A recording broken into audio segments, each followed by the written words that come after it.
Hello, Dr. Johnson. Please call me Harry. Thank you for coming to my oral and maxillofacial surgery office today to help anesthetize this patient. Not a problem. I'm always happy to help you provide a higher level of care for your surgical patients, especially after I read in the obituaries that your patient died after you attempted to obtain a surgical airway last week. Yeah. I guess I was way too focused on getting that last molar out and didn't have time to ensure my patient was actually breathing. Poor bastard, I feel horrible for her family. And they still owe me for the 3 molars that I successfully extracted, plus 4 units of general anesthesia. So tell me, when did you realize that your patient wasn't breathing? I guess when her lips turned blue, but I thought it was just a blue shade of lipstick. Then the EKG began to make all kinds of funny shapes and sounds. I figured it had to be a loose lead. And anyway, my assistant is supposed to be watching for that. What did your pulse ox and rhythm read? I'll have to check with my assistant, as she keeps track of all the vital signs for me. I'm really way too busy pulling teeth, providing substandard anesthesia, counting all my money, and making sure no other specialists intrude on my territory. What did you do once you finally realized your patient wasn't breathing? I'm a goddamn surgeon. What the hell do you think I did? I asked for a number 12 blade. What about attempting to masked ventilate, or even using an emergency supraglottic airway device? Like they teach during your 3-month anesthesiology rotation? Supraglot what? Oops, excuse me. You know. A laryngeal mask airway? Oh, I didn't get much experience with LMA devices. Anyway, like I said, I'm a surgeon first, anesthesiologist second.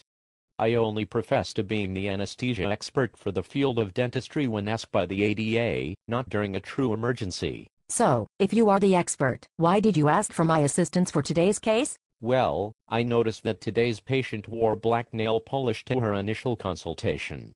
I remembered reading that this can interfere with our monitors. Anyway, I figured I could charge the patient $950 for the anesthesia and pay you only $600 of it. Plus, I'm not feeling as confident about my ability to provide ideal anesthesia anymore. That death really shook me. I even had to cancel playing golf later that day and had a runny bowel movement that night. It was absolutely horrible. Sorry about that. I think I just ruined another pair of Calvin Kleins. Oh well. Anyway, is today's patient otherwise healthy? Absolutely. Maybe. Well, I really haven't checked the chart yet. But my dental assistant completed a pre-op physical and told me she seemed fine. Okay. Let's take a look at her chart. Says here she is 250 kilograms. Is this a typo, or is she really this large? Oh, she's definitely a big girl. I believe she is either 250 kilograms or maybe pounds. I get those two mixed up quite often. Let's take a peek at her out here in the waiting room. Shit, she's definitely a whale. It also says here that she has diabetes, suffers from angina during minimal exertion, has asthma, smokes, has sleep apnea, and also has periodically used cocaine over the past 5 years. Seems a bit more complex than you originally made it sound. But you failed to read that her third molars are partially erupted and are beginning to decay. If we don't get them out immediately, she could develop an odontogenic infection, which can become a facial cellulitis and eventually Ludwig's angina. Plus, she's been NPO for the past 4 hours. I'm also greatly concerned that the eruption of these third molars will also cause her remaining anterior teeth to shift. This may destroy her previous orthodontic care. You do realize that she is 68 years old, as big as a bus, and her best days have long passed? Yes. But it says here that she still has $1,800 worth of annual benefits remaining on her dental insurance, and I wouldn't want her to lose this.